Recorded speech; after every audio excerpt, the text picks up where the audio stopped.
सुनेत्रा पवार या अजितदादांच्या अर्धांगिनी, त्यांना सांगण्याची गरज नाही असं गुलाबराव पाटलांनी म्हटलेलं आहे। कुटुंबामध्ये राजकारण कसं करावं लागतं, बाहेर कसं करावं लागतं हे जवळून पाहिले, त्यामुळे सुनेत्रा पवार या महाराष्ट्राबद्दल निश्चितच चांगलं काम करतील, मंत्री गुलाबराव पाटील यांनी ही प्रतिक्रिया दिली आहे।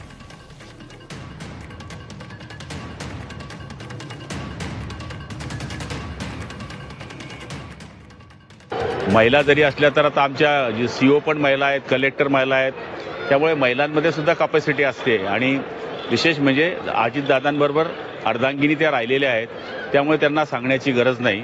एका माजी मंत्र्याच्या त्या भगिनी आहेत, त्यामुळे कुटुंबामध्ये राजकारण कसं करावं लागते, बाहेर राजकारण कसं करावं लागते, राज्य कसं चालवावं लागते हे त्यांनी जवळून पाहिलं आहे, त्यामुळे ते महाराष्ट्राकरता निश्चितपणाने चांगलं काम करतात।